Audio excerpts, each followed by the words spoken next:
Now, as the war on Iran is essentially being negotiated in Pakistan in real time, hopefully they're going to have some success, although no direct talks, of course, as we know by now. The ceasefire hangs by a thread. So let's cross live right now to Christopher Helali, who is a geostrategic analyst, researcher, academic, joining us live in the Iranian city of Isfahan, where it's nearly 5 p.m. Christopher, you're surrounded by crowds. You're gathered in Isfahan. What is going on where you are? So, Rory, right now I am outside of Isfahan in Shahrazad, which is near the site where the Americans had that botched operation, that was originally billed as a rescue mission for a downed plane and two of the fighters who were there, the U.S. servicemen, the pilot and co-pilot. But what actually turned out to be a enrichment uranium extraction operation by U.S. Special Forces. Now, right now, I want to take you near the equipment here so you can see what's going on, and you have an opportunity to see the equipment that's here. You see here, for example, this is one of the C-130. This is one of the C-130 rotors right behind me that was destroyed by the Americans. You can see the composite blade part, which is emblematic of U.S. Special Forces. So people have gathered here to celebrate the defeat of the United States in this operation and overall Iran's victory so far in this ongoing war of aggression. Yeah, astonishing pictures we're seeing right now, live in real time from Isfahan, Iran. Christopher, this is exclusive footage we're seeing with you. We're so grateful to get you on the program here on RT International. What is the general feeling there among the people surrounding you? Well, I'll take a look right behind me, and you can see the throngs and throngs of people out here that have gathered. The feeling is one of energy, one of resilience, one of dignity, and clearly the people are coming out in full force to show their support for their country, their government, and their new leader, Ayatollah Mojtaba Khamenei. So there's no regime change here, that's for sure. Yeah, and the people seem really galvanized too, very patriotic. The scenes we're seeing behind you right now, Christopher. We understand, as you clarified just now, the so-called rescue operation was apparently just a cover for them to try and do a grab of nuclear material not far from there, the nuclear facility in Isfahan. What does the scale of the operation suggest? You've got all this damaged equipment right there, just out of shot. I mean, the scale of this operation was unlike any operation that the U.S. has carried out in recent years. Hundreds of servicemen, multiple aircraft. We have on trucks alone multiple parts of different C-130s and the U.S. Little Birds, those small helicopters that are used in special operations. Actually, right in front of me is a tank. It's a tank that actually bears the name. Right here, if you can see behind me, we have a tank here, a fuel tank, and it has Lockheed Martin here. So clearly, this is American equipment. The scale of this operation and the scale of destruction of all of the equipment left behind shows that this was a major operation, probably weeks and months in the planning, and clearly it absolutely failed. They did not accept the resistance from the Iranian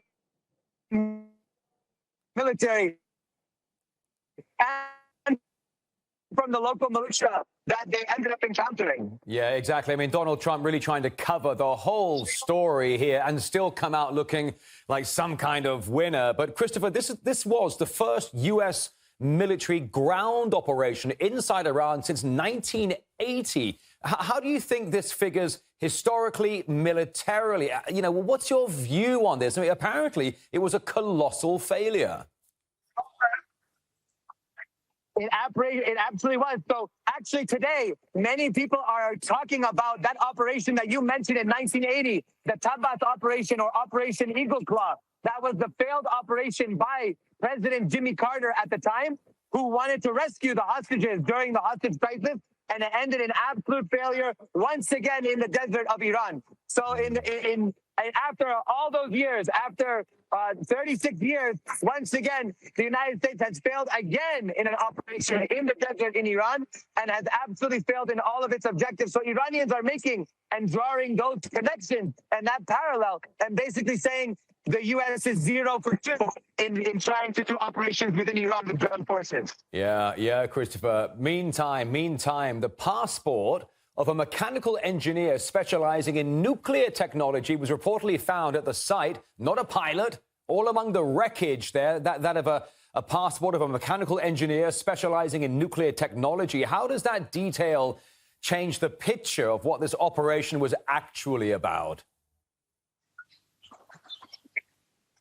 Certainly, it paints the picture from what we have gathered from all of the evidence and from the various reports that this was an operation that was targeting Iran's nuclear enrichment capacity, and specifically to try to seize some of that uranium, enriched uranium, that was located around Esfahan. There are conflicting reports whether that uranium is still buried underground after the 12-day war last year, or whether that uranium has been moved elsewhere. But it's clear that because of this person and others that we assume in special operations that are capable of dealing with radioactive material, that this was, in fact, an extraction operation for Iran's enriched uranium. And that was something that the Trump administration said was something that they wanted to do from the very beginning of this war on Iran.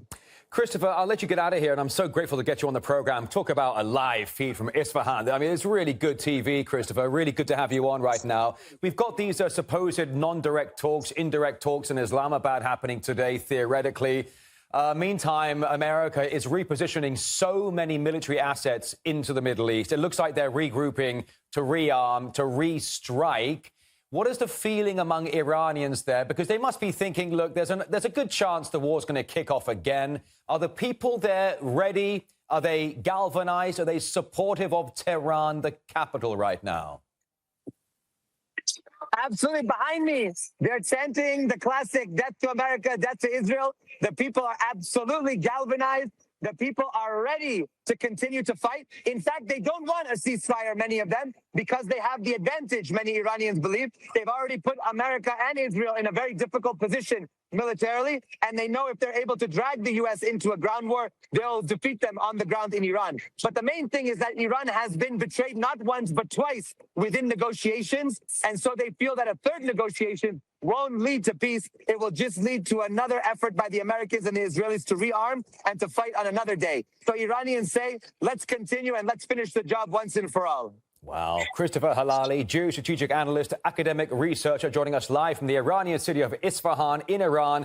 Right there, just out of shot, showing the destroyed American equipment from this so-called failed rescue attempt. There is some of the equipment right there, but it wasn't a rescue attempt, as we all know by now. They were trying to make a dash and grab for the nuclear material at the facility in Isfahan. Christopher Helali, awesome work. Thank you very much for joining us today.